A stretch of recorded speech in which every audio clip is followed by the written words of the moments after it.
Okay, so you get, in that question we were just doing, 1.4 times 10 to the 5th newtons, and it works out to be negative because it's opposite the direction that the car was going, so opposite motion. So that's part A. That is the force that the wall exerts on the car. Part B says what must be the force that the car exerts on the wall. Okay, and Newton's third law tells us it has to be equal and opposite. So it's going to be 1.4 times 10 to the 5th newtons in the same direction of motion. Okay, so just that simple. No calculations required. All right, and then part C wants to know what is the impulse that the car experiences. So we're looking for J, and we have an F, and we have a delta T, so you could use that, or you could go back and do M delta V so that you know you haven't screwed it up, just in case you messed up your F. So if you did M delta V, mass of the car is 1,400 kilograms, final velocity of the car is 0, initial velocity of the car was 5 meters per second. And so you get a J of negative 7,000 newtons, and the negative again means opposite motion. So if in the question it had said the car was going west, then these two would be east and this one would be west. But because they didn't tell us, the most we can do is say opposite motion. All right, last one. Number 5. A bullet of mass 0.05 kilograms is moving 400 meters per second. When it encounters, now that should be retarding, not retracing. When it encounters a retarding force. And a retarding force is just something that's slowing it down, right? That's retarding means slowing it down. Force, so it must be acting in the opposite direction of motion. So 3,000 newtons, opposite motion, because if it was acting in the same direction of motion, it wouldn't be slowing it down. Find the time required to stop the bullet. Stop. So VF is 0, and for part A, we're looking for delta T.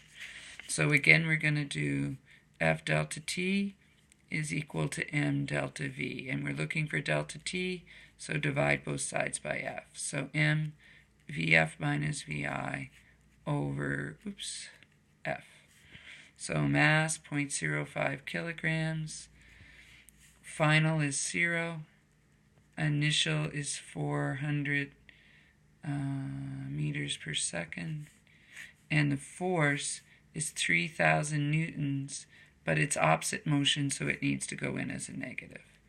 And so on the top, you get 200 over 3,000 should give you 6.6 repeating times 10 to the 200 over 3,000. Is it negative 3?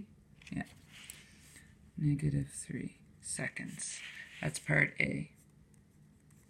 Part B wants to know what's the distance the bullet traveled in this time. So now we're going to kinematics, because we have a time, we have a VF, we have a VI. Okay, so you could find A first. A is equal to VF minus VI over delta T. So 0 meters per second minus 400 meters per second over 6.6 repeating to the negative 3 seconds. So 2/3 flip. I think it's 6,000, but I guess I better do it on the calculator. Negative 400 divided by 6.6. Negative 3. Yeah, maybe it's 60,000.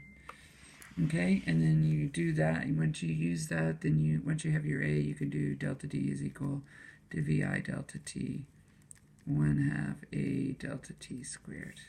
So delta D is equal to 400 meters per second times 6.6 to the negative 3 seconds plus 1/2.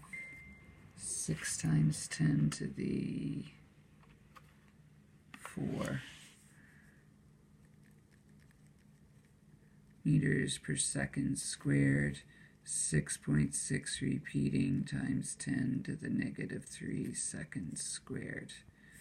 Okay, that's a repeating. And when you do this, if you don't round at all, you get 1.33 meters. Okay, so there's all your homework questions. I'm going to stop this one there, and I'll do a new one with the new stuff from today. Okay?